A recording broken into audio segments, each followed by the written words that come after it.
जय हिंद दोस्तों, स्वागत है आप सभी का अपने YouTube channel practice with Ravi में। तो आज का हमारा प्रैक्टिस नंबर 14 ठीक कब पूछा गया है देख लेते हैं। तो बिहार पुलिस कक्षपाल सेवा परीक्षा 16 दिसंबर 2020 द्वितीय पाली में पूछा गया है ठीक। तो ये आपका प्रैक्टिस नंबर 14 है। इससे पहले 13 हमने पढ़ चुके हैं और यदि आप लोगों ने उस 13 वीडियो को नहीं देखा है तो उसको देख लीजिए ठीक। क्योंकि आप कोई भी एग्जाम की तैयारी करें, प्रीवियस आपके लिए बहुत ही इंपॉर्टेंट होता है। उससे आपको ये आइडिया हो जाता है कि प्रश्न कैसे पूछे जाते हैं, कहाँ से पूछे जाते हैं ठीक। और यदि आप लोग चैनल पर पहली बार आए तो प्लीज़ चैनल को सब्सक्राइब कर लीजिएगा ठीक। क्योंकि हम इसमें क्या पढ़ने वाले हैं, हम इसमें आपका फुल प्रैक्टिस सेट पढ़ने वाले हैं ठीक। इसमें सारे क्वेश्चन का मैं आंसर बताऊंगा। तो चलिए स्टार्ट करते हैं पहले क्वेश्चन से। तो देख लेते हैं पहला क्वेश्चन आपका क्या लिखा हुआ है। अक्टूबर 2020 में जॉन आर रेड का देहांत हो गया। वे एक प्रसिद्ध थे। तो वे एक प्रसिद्ध क्या थे आप बताएंगे, किस लिए फेमस थे? तो क्रिकेट खिलाड़ी थे ठीक। नेक्स्ट क्वेश्चन देख लेते हैं क्या लिखा हुआ है।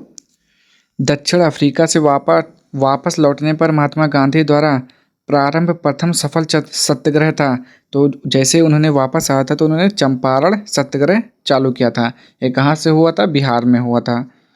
चलिए अगला क्वेश्चन देख लेते हैं। समस्तीपुर जिले में डैश राजेंद्र कृषि विश्वविद्यालय स्थित है। तो कहाँ पर है समस्तीपुर जिले में? तो वो है आपका पूसा में है। अगला क्वेश्चन देखेंगे, क्वेश्चन नंबर 4। भारत के राष्ट्रपति को मौलिक अधिकारों के प्रवर्तन के निलंबन का अधिकार प्राप्त है। तो वो अनुच्छेद कौन सा है? तो वो अनुच्छेद है आपका अनुच्छेद 359। अगला क्वेश्चन देखेंगे। भारत की जनगणना 2011 के अंतिम जनसंख्या योग के अनुसार निम्न में से किस राज्य में महिला साक्षरता दर सबसे कम थी? बताएंगे कहाँ पर कम थी सबसे ज़्यादा? तो राजस्थान में। नेक्स्ट, जायमेक्स 2020 भारत व डैश का द्विपक्षीय युद्धाभ्यास है। तो कहाँ पर हुआ था ये, किस किस के बीच में 2020 में? तो बताएंगे 6 का राइट आंसर। तो ये हो जाएगा भारत व जापान के बीच। अगला क्वेश्चन, क्वेश्चन नंबर 7 क्या लिखा हुआ है पढ़ लीजिए अच्छे से। चंद्रगुप्त मौर्य चंद्रगिरी पर्वत श्रवण बेलगोला किस जैन संत के साथ गया था? किस जैन संत के साथ गया था? बताएंगे 7वें का राइट आंसर। तो भद्रबाहु ने ठीक, भद्रबाहु हो जाएगा इसका राइट आंसर। अगला क्वेश्चन देख लेते हैं क्या लिखा हुआ है। भारत में पंच तीर्थ का संबंध जिससे है वह है। तो वह कौन है? तो वह है सामाजिक समावेश है। अगला क्वेश्चन देखेंगे, क्वेश्चन नंबर 9। लैंगिक समता सूचकांक का क्या दर्शाता है? तो बताएंगे 90 का राइट आंसर। तो वो है शैक्षिक अवसरों की प्राप्ति में बालिकाओं के साथ भेदभाव, ठीक है। स्वास्थ्य सुविधाओं की प्राप्ति में बालिकाओं के साथ भेदभाव, ये भी ठीक है। रोजगार के अवसरों की प्राप्ति में बालिकाओं के साथ भेदभाव, यानी कि ये सभी इसका राइट आंसर हो जाएगा। अगला क्वेश्चन देखेंगे, क्वेश्चन नंबर 10 से क्या लिखा हुआ पढ़ेंगे अच्छे से पहले। निम्नलिखित में से किसने रॉलेट एक्ट को काला कानून कहा था? किसने कहा था? महात्मा गांधी जी ने कहा था। बताएंगे 10वें का राइट आंसर। तो बिल्कुल सही, महात्मा गांधी जी ने ही कहा था काला कानून। अगला क्वेश्चन, राज्य का सर्वाधिक महत्वपूर्ण तत्व है तो क्या होता है? सरकार, क्षेत्र, संप्रभुता या जनसंख्या? 11 का राइट आंसर बताएंगे तो हो जाएगा जनसंख्या। नेक्स्ट क्वेश्चन देख लेते हैं क्या लिखा हुआ है। राष्ट्रीय आपदा प्रबंधन प्राधिकरण केंद्र के किस मंत्रालय के अधीन कार्य करता है? तो बताएंगे 12 का राइट आंसर। तो हो जाएगा गृह मामले में ठीक। नेक्स्ट क्वेश्चन देख लेते हैं क्या लिखा हुआ है। बेटी बचाओ बेटी पढ़ाओ योजना की शुरुआत हुई कब हुई थी? 2015 या फिर 16 में? बताएंगे 13वां का राइट आंसर। तो ये हो जाएगा 2015 में। नेक्स्ट क्वेश्चन, क्वेश्चन नंबर 14 देखेंगे क्या लिखा हुआ है। भारत की सबसे लंबी नदी रोपवे का शुभारंभ किस राज्य में किया गया? बताएंगे 14 का राइट आंसर क्या हो सकता है? तो हो जाएगा आपका असम। नेक्स्ट, राष्ट्रीय उद्यान जो भारत के छत्तीसगढ़ राज्य में स्थित है वह है। तो छत्तीसगढ़ में कौन सा उद्यान है? बताएंगे 15 का राइट आंसर। तो बोलेंगे कांगेर घाटी है। अगला क्वेश्चन देख लेते हैं क्या लिखा हुआ है। भारत में पंचायती राज संस्थाओं की स्थापना डैश संवैधानिक निर्देशानुसार हुई। किसके निर्देशानुसार हुई थी? बताएंगे। तो 16 का राइट आंसर हो जाता है आपका नीति निर्देशक सिद्धांतों के संवैधानिक निर्देशानुसार हुई। नेक्स्ट, भारतीय विशिष्ट पहचान प्राधिकरण UIDAI योजना शुरू हुई थी कब शुरू हुई थी? बताएंगे 17 का राइट आंसर।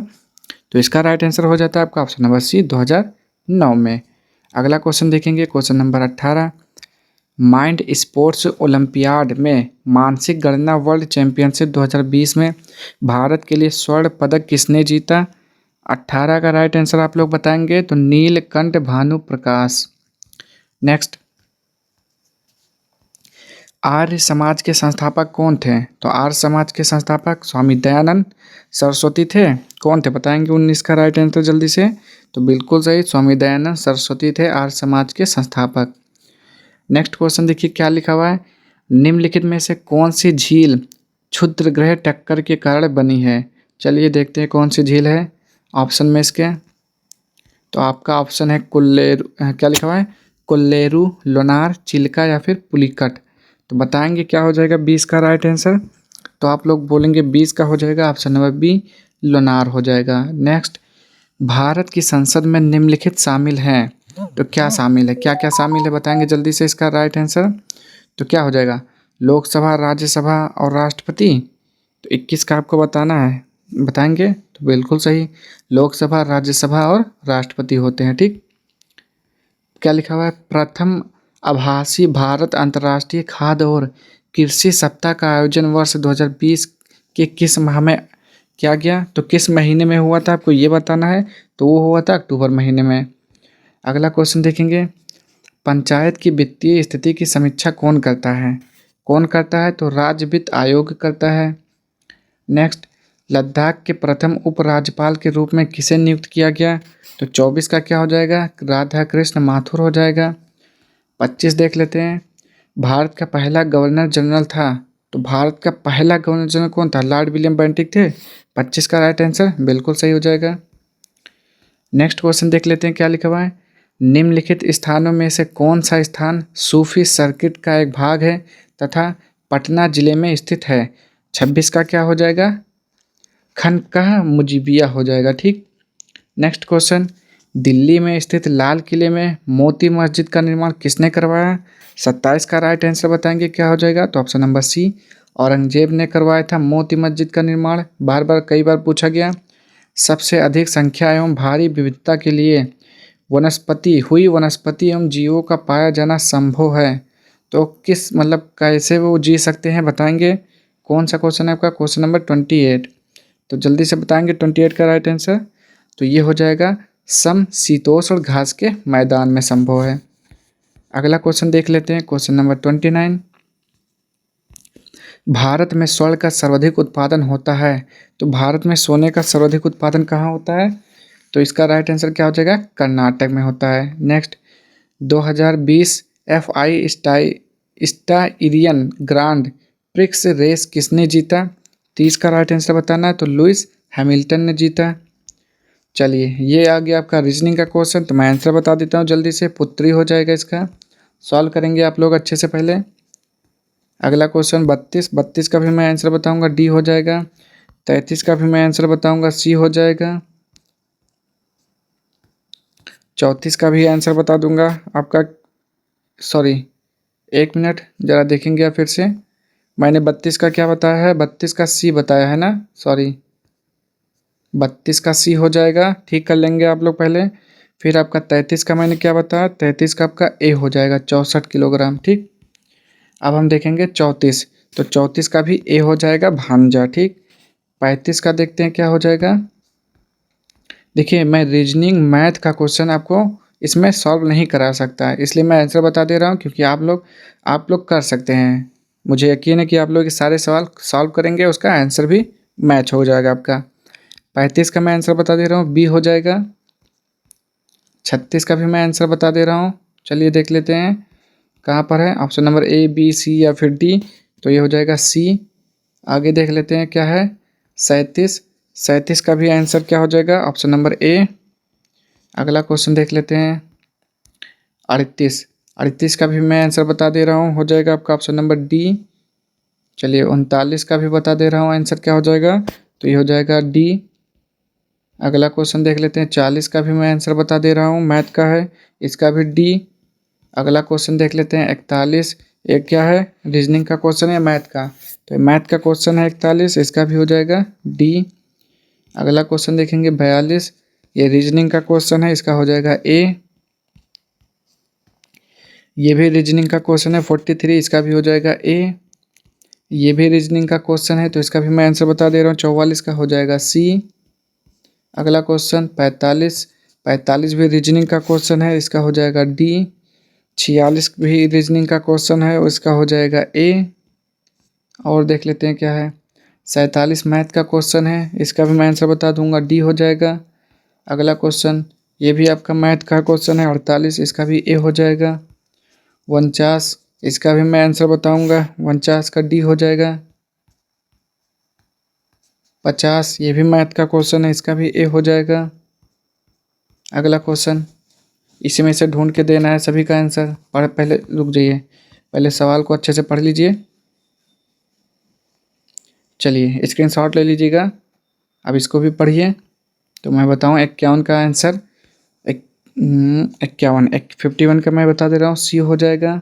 ठीक, जल्दी जल्दी देख लेंगे, स्क्रीनशॉट ले लीजिएगा, आप वीडियो रोक कर भी देख सकते हैं। 52 का हो जाएगा आपका ऑप्शन नंबर डी। अगला क्वेश्चन 53, 53 का हो जाएगा आपका ऑप्शन नंबर बी। अगला क्वेश्चन 54, 54 का भी मैं आंसर बताऊंगा, हो जाएगा डी। अगला क्वेश्चन 55, 55 का भी मैं आंसर बताऊंगा, ये हो जाएगा ए। चलिए अब यहाँ से देखते हैं। चलिए तो ये सब हो गया, अब हम इसको सॉल्व करेंगे। बस इसमें क्या है, आप लोग अपना साथ बनाए रखिए ताकि मैं सारे जो सवाल आपके छूट रहे हैं, मैं नहीं करा पा रहा हूँ, तो इसको मैं जल्द ही वीडियो यानी कि बोर्ड पे करा सकूँ। बस आप लोग अपना साथ बनाए रखिए, ठीक। तो चलिए स्टार्ट करते हैं इसका। अब यहाँ से हम पढ़ते हैं 56 से। सूर्यास्त या सूर्योदय के समय सूर्य का रंग लाल दिखाई देता है, क्यों दिखाई देता है बताएंगे। क्योंकि क्या होता है, लाल रंग का तरंग दैर्ध्य क्या होता है, ज़्यादा होता है या फिर कम होता है। तो लाल रंग का जो होता है तरंग दैर्ध्य अधिक होता है, बड़ी तरंग दैर्ध्य का प्रकाश प्रकीर्णित होता है। ठीक, लाल रंग का तरंग दैर्ध्य बहुत अधिक होता है। अगला क्वेश्चन देख लेते हैं क्या लिखा हुआ है। प्रकाश वर्ष मापने की इकाई है, तो प्रकाश वर्ष दूरी का मापने की इकाई है। 58, किसी वस्तु का पृथ्वी के सतह से पलायन वेग होता है, तो कितना होता है 58 का बताएंगे, वो होता है 11.2 किलोमीटर प्रति सेकंड होता है। ठीक, नेक्स्ट क्वेश्चन देख लेते हैं। वह युक्ति जो रासायनिक ऊर्जा को विद्युत ऊर्जा में परिवर्तित करती है कहलाती है, तो विद्युत ऊर्जा को नहीं, रासायनिक से विद्युत में बदलती है तो क्या कहलाती है, तो होता है प्राथमिक सेल होता है। ठीक, चलिए अगला क्वेश्चन देख लेते हैं। 60 किलोवाट घंटा इकाई है, तो किसका इकाई है, विद्युत ऊर्जा की या विद्युत शक्ति का, विद्युत वोल्ट का, तो बोलेंगे विद्युत ऊर्जा की इकाई है। नेक्स्ट क्वेश्चन देखेंगे 61, निकट दृष्टि दोष का निवारण किया जाता है, तो किस लेंस के द्वारा, किस दर्पण, कौन से, किसका प्रयोग होता है, तो अवतल लेंस का प्रयोग होता है इसमें निकट दृष्टि दोष में। ठीक, चलिए 62 देखेंगे अब। फ्यूज तार की सबसे उपयुक्त विशेषता है बताएंगे। 62 का राइट आंसर क्या हो जाएगा, तो आप लोग बोलेंगे शेष वायरिंग की तुलना में कम प्रतिरोध होता है। ठीक, देखेंगे नेक्स्ट। इंद्रधनुष बनने का कारण है, इंद्रधनुष क्यों बनता है, पानी की बूंदों से सूर्य प्रकाश का अपवर्तन व परावर्तन होता है, इसी कारण हमें क्या दिखाई देता है, इंद्रधनुष दिखाई देता है। 64, इलेक्ट्रॉनिक में आईसी का पूर्ण रूप क्या होता है, तो आईसी यानी कि इंटीग्रेटेड सर्किट होता है। ठीक, 64 का ए हो जाएगा। नेक्स्ट क्वेश्चन, मानव रक्त का पीएच मान कितना होता है, तो मानव रक्त का पीएच मान कितना होता है, 7.4 होता है या फिर कितना होता है बताएंगे जल्दी से, तो बिल्कुल सही है 7.4 होता है। विश्व जैव विविधता दिवस निम्नलिखित में से किस दिन मनाया जाता है, तो जैव विविधता दिवस कब मनाया जाता है, 22 मार्च को मनाया जाता है या 22 मई को, तो आप बोलेंगे 22 मई को मनाया जाता है। अगला क्वेश्चन देख लेते हैं क्या लिखा हुआ है। राजस्थान में केवलादेव राष्ट्रीय उद्यान किसके लिए प्रसिद्ध है, तो पंछी, शेर, बाघ या फिर हाथी। केवलादेव किसके लिए प्रसिद्ध है, तो पंछी के लिए प्रसिद्ध है। क्या क्या लिखा है, क्योटो प्रोटोकॉल किससे संबंधित है, क्योटो प्रोटोकॉल किससे संबंधित है, तो वो आपका संबंधित है ग्लोबल वार्मिंग से संबंधित है। ये भी आपका 2 बार यानी कि रिपीट हो चुका है क्वेश्चन। कौन सा कोशिकांग पादप एवं जंतु कोशिका में विभेदन करता है, तो बताएंगे 69 का राइट आंसर हो जाएगा कोशिका भित्ति। न्यूट्रॉन की खोज किसने की थी, जेम्स चैडविक ने की थी, क्यों किसने की थी, तो चैडविक के द्वारा की गई थी। अगला क्वेश्चन, डोडो क्या है, तो डोडो क्या है, विलुप्त पंछी है या फिर क्या है बताएंगे। 71 का राइट आंसर तो विलुप्त पंछी है डोडो। कोकाइन के अतिरिक्त खुराक का कारण है तो बताएंगे क्या कारण है। 72 तो 72 का क्या हो जाएगा, इंसोम्निया अनिद्रा। अगला क्वेश्चन देखेंगे क्या लिखा हुआ है। ऊर्जा पिरामिड डैश अवस्था में होता है, किस अवस्था में होता है बताएंगे तो होता है सीधी अवस्था में। निम्न में से कौन सी विकिरण की सबसे कम तरंगदैर्घ्य होती है, किसका तरंगदैर्घ्य सबसे कम होता है तो वो होता है आपका गामा किरणें। ठीक, अगला क्वेश्चन देखेंगे निम्नलिखित में से कौन सी खाद्य श्रृंखला सही है तो बताएंगे 75 का राइट आंसर तो पहले पादप फिर टिड्डा फिर पंछी। ठीक, नेक्स्ट भारत के किस राज्य में सबसे अधिक वायु ऊर्जा का निर्माण होता है। 76 का राइट आंसर बताना है, वो हो जाएगा तमिलनाडु। अगला क्वेश्चन देख लेते हैं यूरिया का रासायनिक नाम क्या होता है तो बताएंगे यूरिया का रासायनिक नाम क्या होता है तो आप बोलेंगे कार्बामाइड होता है, कार्बामाइड। नेक्स्ट किस विटामिन की कमी से रतौंधी रोग होता है तो विटामिन ए की कमी से स्कर्वी होता है यानी कि रतौंधी होता है। ठीक, विटामिन ए की कमी से क्या होता है, रतौंधी होता है। तो इसका राइट आंसर क्या हो जाएगा, विटामिन ए। सूर्य की प्रकाश ऊर्जा को अवशोषित करने वाले वर्णक का नाम बताइए तो क्या होता है। 79 का बताएंगे तो क्लोरोफिल, जिसके कारण पत्तियों का रंग हरा होता है। 80 सभी मूल बलों में सबसे दुर्लभ है तो सबसे दुर्लभ कौन सा है यानी कि सबसे कमजोर बल कौन सा है इसमें से तो वो है आपका गुरुत्वीय बल। ठीक, नेक्स्ट क्या लिखा हुआ है इसमें, इसमें लिखा हुआ है निम्नलिखित में से कौन सा वाक्य जो है शुद्ध है, शुद्ध वाक्य बताना है 81 में। तो ये है आपका देखेंगे एक एक वाक्य आपके तुले हुए हैं, इस कुछ समझ में नहीं आ रहा है। तुले हुए हैं एक एक वाक्य आपके, आपके एक एक वाक्य तुले हुए हैं तो सी बिल्कुल सही लिखा हुआ है, बाकी सब गलत है। कुछ ना कुछ उसमें गलतियां हैं, एक एक वाक्य तुला हुआ है, तुले नहीं होता है। अगला सॉरी तुले होता है तुला। तो चलिए फिर से देख लेते हैं। इसमें देखिए लिखा हुआ है एक एक वाक्य आपके तुले हुए हैं। ठीक, ये है तुले हुए हैं एक एक वाक्य आपके, ये नहीं बैठ रहा है ना अच्छे से। आपके एक एक वाक्य जो है तुले हुए हैं, यही आपका बैठ रहा है ठीक से, तो सी वाला ही इसका आंसर होगा। नेक्स्ट किस समूह के सभी शब्द गति के अनेकार्थक हैं।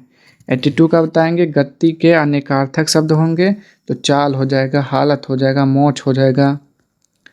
प्रवृत्ति शब्द के सही विलोम का चयन कीजिए बताइए। 83 का निवृत्ति हो जाएगा। निम्नलिखित में तद्भव शब्द का चयन कीजिए। 84 का राइट आंसर तद्भव का चयन करना है तो हो जाएगा दधी। दधी मतलब क्या होता है, दही। 85 में देखेंगे अब क्या क्या लिखा हुआ है। निम्नलिखित में से मर्त का विलोम होगा तो मर्त का अमृत हो जाता है, क्या हो जाता है। 85 का बताएंगे तो मर्त का अमर हो जाता है। ठीक, नेक्स्ट निम्नलिखित में से किस विकल्प में सही विलोम शब्द नहीं है तो किसमें विलोम शब्द जो दिया हुआ है सही नहीं दिया हुआ है तो आहार भोजन यही गलत दिया हुआ है। ठीक, अपना पराया सही है, देव मानो सही है, नया पुराना सही है और आहार भोजन ये नहीं सही लिखा हुआ है। अगला क्वेश्चन देखते हैं क्या लिखा हुआ है। शतावधानी शब्द के लिए उचित वाक्यांश कौन सा है। शतावधानी 87 का बताना है तो ये हो जाएगा एक साथ 100 बातें याद रखने वाला उसे बोलते हैं शतावधानी। चलिए ये आपका क्या गया गद्यांश, यानी कि पहले आप क्या करेंगे गद्यांश को पढ़ेंगे अच्छे से। स्क्रीनशॉट ले लीजिए आप, देखिए मैं छोटा कर दे रहा हूँ ताकि आपका एक में पेज में आ जाए। तो स्क्रीनशॉट लीजिए, उसके बाद मैं आंसर बता रहा हूँ। चलिए आपने स्क्रीनशॉट ले लिया होगा, अब हम पढ़ते हैं क्वेश्चन की तरफ। क्या लिखा हुआ है, क्रोध का विकराल रूप कौन है तो क्रोध का विकराल रूप कौन है। 88 का राइट आंसर क्या हो जाएगा आपका, ऑप्शन नंबर ए हो जाएगा जुनून। 89 मनुष्य का सबसे बड़ा शत्रु कौन है। मनुष्य का सबसे बड़ा शत्रु कौन है, क्रोध है, क्रोध। ठीक, अगला देखिए ये सारे आंसर आपको वहीं से मिल जाएंगे, जब आप पढ़ेंगे तो उसका आंसर खुद दे सकते हैं। क्रोध में व्यक्ति का किसके ऊपर नियंत्रण समाप्त हो जाता है तो किसके ऊपर नियंत्रण समाप्त हो जाता है क्रोध में, अपने ऊपर नियंत्रण समाप्त हो जाता है। अगला क्वेश्चन, क्रोध को नियंत्रित करने का प्रमुख तरीका है तो कौन सा तरीका है बताएंगे 91 का तो वह दूसरों को क्षमा करना सीखे। नेक्स्ट, क्रोध की अवस्था में व्यक्ति को कौन से गुणों का बोध नहीं रहता? 92 का बताएंगे कौन से गुणों का बोध नहीं रहता? तो मानवीय गुणों का बोध नहीं रहता। 93, निम्नलिखित में से आकर्षण का विलोम होगा? तो बताएंगे आकर्षण का विलोम शब्द क्या होता है? विकर्षण होता है। कौन सा शब्द तत्सम है? क्या हो जाएगा? मोर, मक्खी, मत्स्य, मीठा। तो इसका राइट आंसर क्या हो जाएगा? 94 का क्या हो जाएगा? क्या पूछ रहा है? तत्सम, तो मक्खी हो जाएगा। ठीक, तत्सम क्या हो जाएगा? मक्खी। चलिए अगला क्वेश्चन देख लेते हैं। 95, निम्नलिखित में से कौन सा शब्द लता का पर्यायवाची नहीं है? बताएंगे कौन है जो लता का पर्यायवाची नहीं है? तो हो जाएगा भेक। भेक लता का पर्यायवाची नहीं है। नेक्स्ट, निम्नलिखित में से कौन सा शब्द शोभा का पर्यायवाची है? तो शोभा का पर्यायवाची सुषमा हो जाएगा। नेक्स्ट, निम्नलिखित में से कौन सा शब्द अर्जुन का पर्यायवाची नहीं है? तो बताएंगे कि अर्जुन का पर्यायवाची कौन सा नहीं है? तो सूत पुत्र अर्जुन का पर्यायवाची नहीं है। निम्नलिखित में से कौन बिजली का पर्यायवाची नहीं है? तो बिजली का पर्यायवाची कौन सा नहीं है? तो वो हो जाएगा आपका ऑप्शन नंबर सी, सहायक। निम्नलिखित में से वर्तनी की दृष्टि से अशुद्ध शब्द है, अब बताना है अशुद्ध शब्द कौन सा है? तो वो हो जाएगा निवृत्ति। क्या हो जाएगा? निवृत्ति। गलत लिखा हुआ है, ऐसे नहीं लिखा जाता है। लिखा कैसे जाता है? तो वो लिखा जाता है आपका पहले ना लिखेंगे, फिर बा, फिर ऐसे, फिर आधाता, फिर ऐसे निवृत्ति। ठीक, इस तरह लिखा जाता है। ठीक, चलिए अगला क्वेश्चन देख लेते हैं अब। क्वेश्चन नंबर लास्ट, किस समूह में सही विलोम शब्द का प्रयोग हुआ है? सही विलोम शब्द बताना है। नुकसान, हानि, विधि, विवेक, तीव्र, मंद। ये सही है, तीव्र का मंद सही है। ठीक, सुखदायक, आरामदायक, नहीं ये नहीं सही है, तीव्र का मंद हो जाएगा। ठीक, तो ये थे आपके आज के प्रैक्टिस सेट 100 क्वेश्चन जो कि आपके सारे समाप्त हो गए हैं। जीके, जीएस, मैथ हो गया, रीजनिंग हो गया और हिंदी हो गया। ठीक, अब हम मिलेंगे नेक्स्ट वीडियो में। आप लोग कमेंट बॉक्स में बताना कि आपको वीडियो कैसे लगी है। अगर आपको वीडियो पसंद आता है तो प्लीज़ चैनल को सब्सक्राइब कर दीजिएगा। ठीक, मिलते हैं नेक्स्ट वीडियो में, तब तक के लिए जय हिंद, जय भारत।